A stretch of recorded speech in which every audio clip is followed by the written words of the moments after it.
Hey everyone, welcome back to Bench Talk with Smithy. Great to have you on board.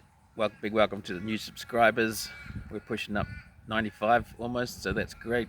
Please like, share, and subscribe. We'd love to hit 100 subscribers. I've been tracking it a little bit because I just love tracking stuff, and I think the Scripture Study with Smithy is one of the growing Scripture Study platforms on YouTube, because the other ones haven't got any new subscribers for a while. Maybe they're not doing any content anymore. I'm not sure. I'm not watching them. I'm not seeing what they're doing. But hey, we don't just do scriptures here. We talk about the scriptures, but we also talk about everything else that's going on, because I'm a journalist. That's what I do. So come on board. Welcome. Everyone from any faith is welcome to jump on. We are going to talk about Christianity because that's what we're talking about. But if you want to get my perspective, my view, and my understanding of the scriptures, then that's where we're at. I just wanted to jump on today to talk about a couple of things recently. Recently in the Church of Jesus Christ of Latter-day Saints, it's not a huge church. It's 17 million members worldwide, but it's the richest church in the world, which is fascinating to me. How can this little small church be the richest church in the world? But anyway, it's got more money than the Catholic Church. The Catholic Church got billions of people, anyway, or more than 1 billion people. Anyway, the church just appointed a new apostle. How did that happen? Well, it wasn't a big ceremony, was it? Interesting. It was just an interview. So the president of the church, Dylan Oaks, who's the prophet, he had an interview with the church education board or whatever they were, and afterwards he asked Clark Gilbert to come and sit with him for a follow-up kind of meeting, and then he asked him to serve as an apostle in the church. Just simple. I couldn't believe it. It's just simple, just like that. Had he previously known that Clark Gilbert was going to be the next apostle? Had he had conversations with the other members of the 12 about who they felt comfortable with calling to that position? Not sure. Okay, not sure if those discussions ever go on or if that did happen. But what is interesting is that Dylan Oaks felt prompted to call this person Clark Gilbert. And who is this Clark Gilbert? Well, you can go look him up on YouTube. There's a couple of videos. I watched an interview with him just a minute ago, and it was fascinating. The first thing he talked about was Jesus Christ and how important it was for people to come to Jesus Christ. This world's kind of in a mess, he was saying, and people are getting lost and not finding peace in the world. So then the only way they can find it is through Jesus Christ. And I thought, well, he's on the right page for that one. You can see why he's been called to serve in the leadership of the church. He's just you hit the nail on the head straight away. So if you've got people like that around, you can't let them slip through the cracks. You need to put them to good use. Right? That's just how I see it. Anyone who's really tight with Jesus and really understands the doctrine and the faith of the church should be put to good use. Don't let them squander on the sidelines. Because they can influence a lot of people. Like they've got worldwide reach. The church is worldwide, So if it does, they don't just talk at what they call general conference. They go all over the world and do stuff. So he's able to reach a lot of people, and if he's pointing them towards Jesus Christ and helping them see that they can solve all their problems through the gospel of Jesus Christ, well, that's a good thing. And more power to him. So good on him. What was interesting though was that I noticed he was sitting with his wife. I don't remember her name, unfortunately, but they have 8 children together. So obviously he's a pro-lifer, right? He's like almost Catholic. 8 children. You don't find many families with 8 children anymore. I got a brother with a massive family like that. And another brother and myself have 6 children, so we're So we're almost there, but not quite. But eight's a good number. Far out. There's a lot of hard work there. But what he was saying was, his wife was the one who had, kept the family tight, and he attributed the tightness of their family to his wife, and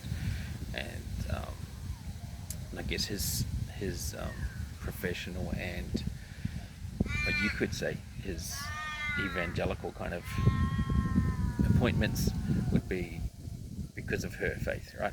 So that was interesting. It's interesting that while she might not be getting called to this position in the 12, she made a comment that it was going to be a great opportunity for them to travel the world and teach about Jesus Christ. And I was like, well, she understands a principle there that a lot of people overlook. There's this whole feminist movement where women need to have the priesthood, they need to lead the church, they need to have control. That's what it's all about, really, is they want control of something that they don't have control of. Yeah, but guess what? This lady understands that she has control of her family, right? Which is the most important thing in the world. She has managed, with that position that she has as a mother, to bring her family close together, and in doing that, keeping them tight, it's blessed their lives together as a family, right? So the husband, when the family's tight, the husband can then serve outside of the family. He can take positions of leadership and authority, which may be demanding on his time, on their family time, right? He might be away from the home a lot, but if she's got it nailed down, if she's tight with that and she's good with that, then the family functions really well. Like, but if she's got a problem with that, if there's always an issue, if it's, if he's away too much and it's not helpful, and like, it just creates issues. Oh, look, I'm not saying that they've probably got to put in a lot of quality time together. So with 8 children, I had 6 kids. It's pretty hard to find quality time a lot of the time, especially if you don't have a lot of money. So you just got to make do with what you've got, and put in a bit of an effort. But it doesn't always work. But anyway, she understands a really good principle there, that his calling to the 12 is beneficial for her and the family in their commitment to Christ as well, because she's going to be traveling with him, basically serving with him. Like, she's his support, his confidant, his encourager. So when he has struggles, he might be able to talk about issues with her, maybe not specific details, but talk about issues and get her ideas and her thoughts. So women have a really powerful place in God's kingdom, and I don't think they appreciate it or they understand it as well as what they do. And that's why there's this massive movement for women to have authority in the church and control everything. Well, you don't need control, you don't need the authority, because you already have it. Okay, and you have a massive influence in being a woman with faith and sharing your testimony, sharing your experiences, sharing your thoughts on issues. Those are really important, and I think from what I've seen, a lot of women don't share stuff. They hold back because they are a bit scared to say things. They don't want to seem like they're rocking the boat, or they're demanding, but you know what I mean? Like, everybody has an opportunity to share their thoughts and opinions, and you should share them. And if you are in alignment, as I talked about in the previous video, if you're in alignment with the gospel of Jesus Christ and the will of the Lord, then maybe your thoughts will be accepted, maybe your opinions will be heard and validated. If they're outside of the will of the Lord, if they're outside of the gospel teaching, if they're outside of how things are done, then that might be a little bit different. So you just have to gauge where your thoughts and feelings and opinions are coming from before you say it. Is it, are you doing it for yourself? Are you doing it for your own empowerment, or you're doing it for the Lord and or the benefit of people, right? So just think about that first. So anyway, Clark Gilbert's appointment in the 12, you can see my fingers here, was controversial. Controversial because he is seen as someone who is doubling down on the orthodoxy of the church. And this is an interesting point because even Pope Leo's election to the Pope was controversial in some ways. But what's controversial about it? It's only controversial to people outside of that system, like people who don't agree with the philosophy or doctrine of the church, right? So if someone has a different view or opinion to me and I get appointed as a bishop or something, they're going to go, oh no, it's controversial because blah blah blah. He doesn't, he's pro-life, or he doesn't, he doesn't seem very compassionate towards the LGBTQ plus community or whatever. I'm like, well, we love all people. We love all people. Doesn't mean we agree with the lifestyle that they choose to live, right? But we love all people.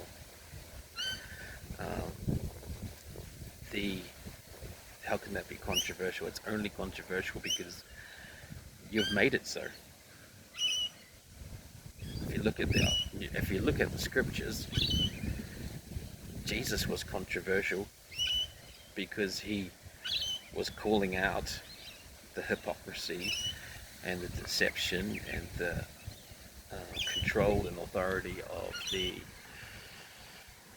Pharisees and Sadducees, and how they were doing things was not in harmony with the laws and commandments of God, right? They were focusing on the physical law rather than the spiritual law. So he was calling them out on that. But he became controversial, and he became like a cult-like figure, and they figured that if they got rid of him, it would squash his whole church, right? And then that guy gets up, I forgot who it was, and he says, it'll come to nothing if it's not of God. And so they've decided to leave him alone for a little bit until they finally got him. But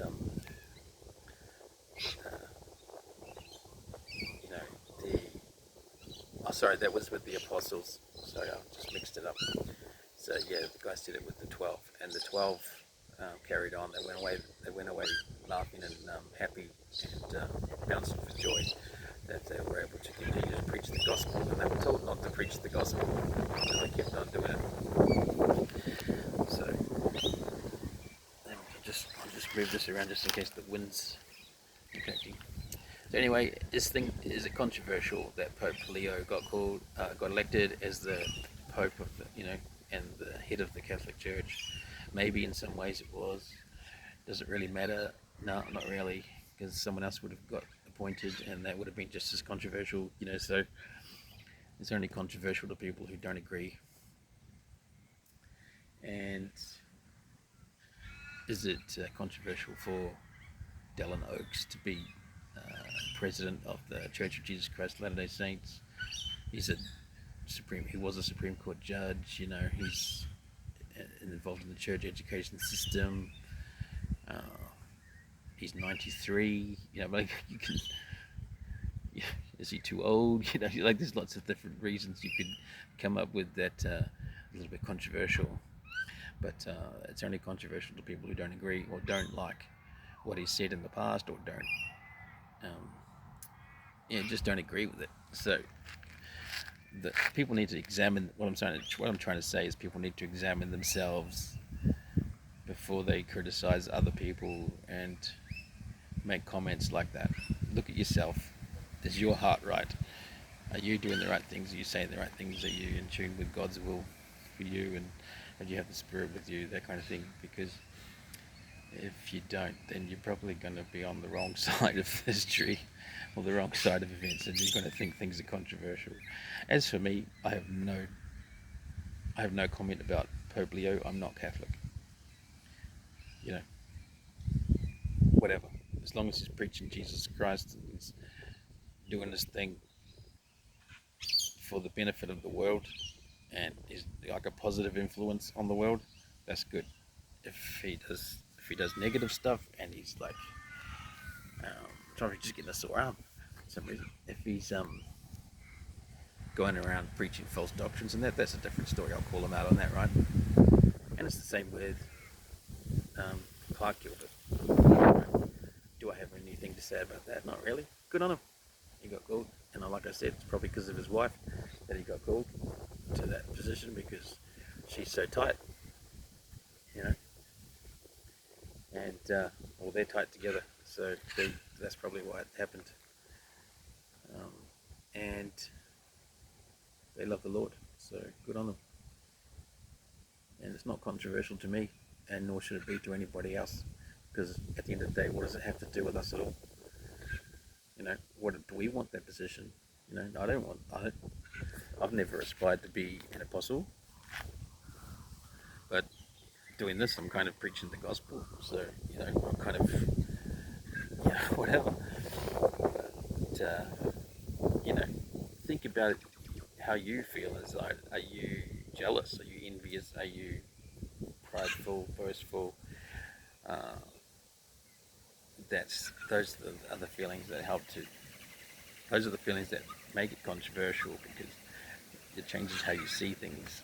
So once you root that evil out of yourself, then you know you just accept whatever God has plans, whatever God plans, whatever God has in store. Anyway, just my thoughts today.